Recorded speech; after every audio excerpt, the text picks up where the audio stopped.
Rhaenyra is her father's true heir, but does she really deserve to rule? There is a small scene in this episode that many people may miss. Rhaenyra sits on the throne, she gives orders, but before making a choice, she stops for a moment. And I think that a small pause is the heart of this episode, because the question of does Rhaenyra have the right to the Iron Throne has already been answered by law, by blood, by her father's choice. But House of the Dragon asks a harder question. If you are right, but when the time comes to make a choice, you still don't know what the right choice is, are you truly ready to rule? Because there is a big difference between being an heir and being a ruler. Being an heir is something you are given, but being a ruler is something you have to prove again and again, through your choices, through your judgment, and through knowing when to stand firm and when to change your path. Hello, I'm Max, and welcome to Max's Screen.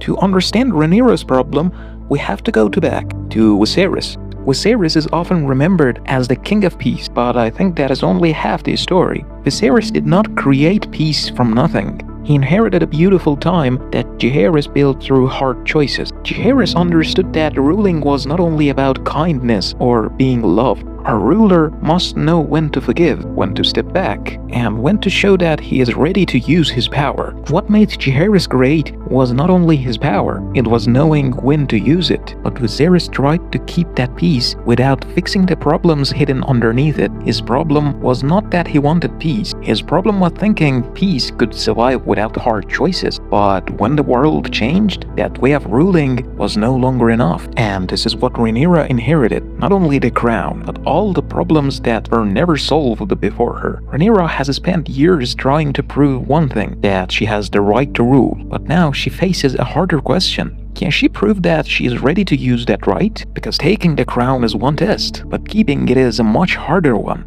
Maybe the best way to understand Rhaenyra is by looking at someone who stands on the opposite side of this game, Ormund. What makes Ormund interesting is not that he is a good person, because he's not. His pride, his methods are dangerous, and he is willing to do things that cannot be defended just to reach his goal. But there is one thing about him that we cannot ignore. He understands power. Ormund understands something that many rulers learn too late. War is not only fighting on the battlefield. Sometimes the most important battle happens inside people's mind. You can't take a city with force, but if the people stop believing that a rule belongs to them, you have already lost something bigger. And this is why the people Ormund sent in the King's Landing matter. When Daemon finds one of them, he says something that may be the key to this episode. We are not a fixed number. We are not fixed people. We are the people of 7 kingdoms. At first, it sounds like the true voice of the people, the voice of those who are tired of the war between powerful families. But when we look closer,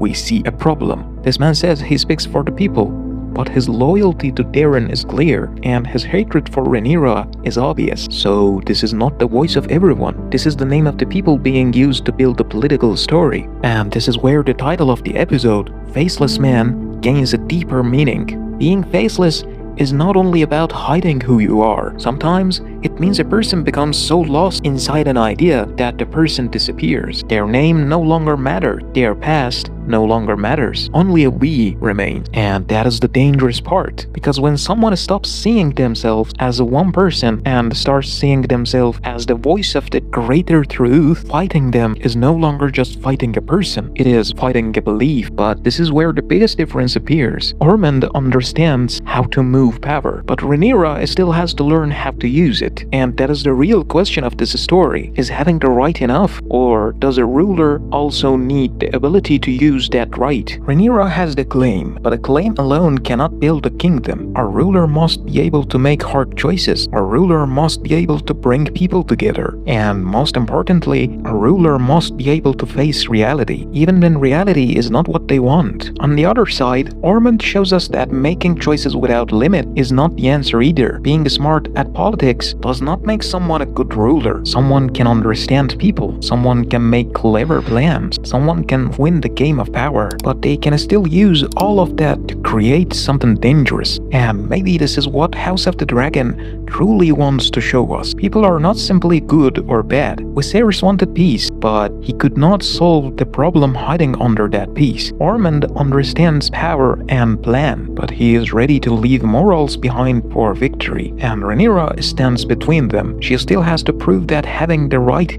is not enough. A ruler also needs the ability to use that right. But maybe the hardest part of ruling is not making a choice. Maybe the hardest part is admitting when that choice was wrong, because every ruler can make mistakes. Even Jaehaerys. The difference between a great ruler and a failed one is not that one never makes mistakes. The difference is whether they can see those mistakes. A true leader must be able to stand and say, this was the wrong choice, I need to fix it. But this is only matters when it comes from understanding, not fear. Changing your path before defeat forces you to do it is a sign of strength, but changing only when there is no other option left can look like an attempt to save yourself, because people do not only look at the final choice, they also look at why you made it. But in the middle of all these games of power, one group always pays the highest price: the common people. For those at top, war is about rights, family names, and legacy. But for ordinary people, war has a much simpler meaning: a home that is no longer safe, a city they no longer trust, and being forced to choose a side they never chose. And maybe that is the saddest part of this episode. Even when people are the victims of war, their name becomes a weapon in that same war. I fight for the people, but almost no one truly asks, what do the people want? So let's turn to the question we started with. Rhaenyra is her father's true heir, but does she really deserve to rule? In my opinion, the answer is not a simple yes or no, because being worthy is not something you get only by birth, not only through blood, not only through a law written years ago. A ruler proves it through the choices they make. Rhaenyra still has a chance, and maybe this is what makes her character interesting. She's not a completely broken ruler. She can still learn, she can still change, but the biggest danger for her is not only losing the Iron Throne. Greatest danger is becoming someone who no longer deserves that throne, while trying to prove she deserves it. Because in the end,